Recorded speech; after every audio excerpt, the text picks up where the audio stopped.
집중력이 많이 떨어지게 돼요. ADHD처럼 막 정말 산만할 수도 있고, 아니면 학생인 경우에는 성적이 실제로 떨어진다고 해요. 예를 들면 수능 날 때 삐끗하는 경우가 있거든요. 어릴 때 비염 치료를 한다니 부담스럽잖아요. 맞아요. 네. 근데 소화비염을 방치하면 문제가 되는 부분이 있나요?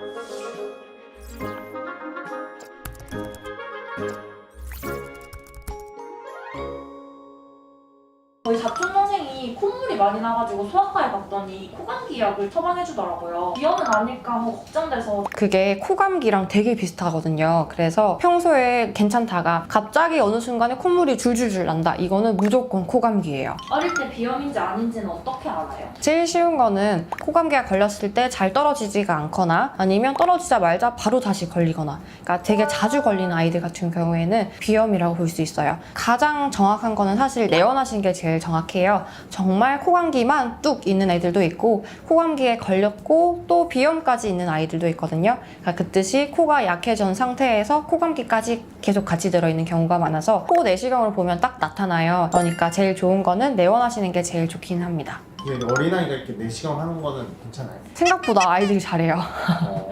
난리치는 애들은 한 5명 중에 1명 정도? 그런데 비염도 유전인 거예요? 유전이라고 보진 않아요. 근데 유전이라고 보기보다는 환경 문제라고 보고요. 같은 가족이라고 하면 비슷한 환경에 노출되어 있기 때문에 비슷하게 코가 약해졌다라고 봅니다.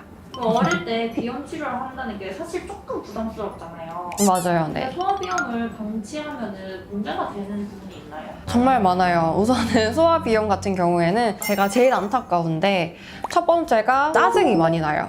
아이가 예민해져요. 그 이유가 비염이 있으면 잠을 깊게 못 자니까 계속 아이는 피곤한 상태고 계속 피곤하니까 칭얼칭얼 거리게 되고 되게 예민하게 되고요. 두 번째는 콧물이 잘 안 나오게 되면 아세틸콜린이라는 물질이 안 나오게 되니까 집중력이 많이 떨어지게 돼요. 그래서 아이들 경우에는 집중력이 떨어져서 ADHD처럼 막 정말 산만할 수도 있고, 아니면 학생인 경우에는 성적이 실제로 떨어진다고 해요. 어떤 환자분은 진짜 머쓱하게 웃으시면서 제가 어렸을 때 비염만 아니었으면 뭔가 큰 거 하나 잃었을 거라고 하시는 분도 있었거든요. 세 번째는 계속 입으로만 숨이 쉬게 되면 구강 구조가 계속 변하게 돼요. 아이들 같은 경우에는 계속 턱이 자라고 계속 얼굴이 변하는데 턱이 많이 나올 수도 있거든요. 그래서 그게 무서워서 오는 분들도 가끔씩 계셔요. 키 이야기 안 했다. 키도 안 커요? 네, 키도 안 커요. 왜냐하면 깊게 잠을 못 자니까 당연히 발달은 더 늦게 되죠. 그래서 비염이 되게 심한 애들 같은 경우에는 정말 작은 경우가 많아요. 비염이 있고 키가 작은 아이들이 보약 같은 거 막 먹인다고 하시는데 우선은 비염 치료부터 하고 잘 자고 집중을 잘하는 시기에 보약을 먹이면 훨씬 더 좋다고 말씀을 드리거든요. 그래서 그거는 그냥 참고사항입니다.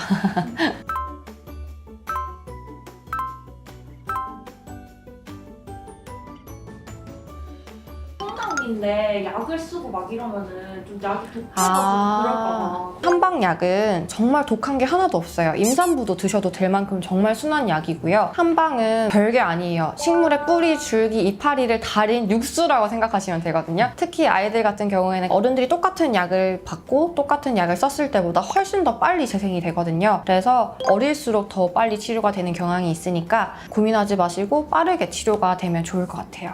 자라면서 자연스럽게 낫지 않을까요? 그런 사람도 있어요. 어렸을 땐 비염이 심했었는데 중학생 땐 괜찮다가 근데 요즘 다시 심해졌어요 하는 분들이 꽤 많거든요. 그래서 언제든지 다시 안 좋아질 확률이 다른 사람보단 좀 많고요. 우리 아이가 나중에 크면서 좋아질지 아닐지를 모르니까 빨리 치료하시는 게 키나 성장이나 모든 면에서 좋겠죠. 소화비염을 낫겠지 하면서 계속 방치하시는 경우가 있고, 또 나이가 들면서 괜찮아지겠지 하시는 경우도 많은데 나중에 정말 중요한 날 때, 예를 들면 수능 날 때 삐끗하는 경우가 있거든요. 그러니까 절대로 방치하지 마시고 우리 아이를 위해서도 또 부모님을 위해서도 편하게 생활할 수 있도록 열심히 치료하시기 바랍니다.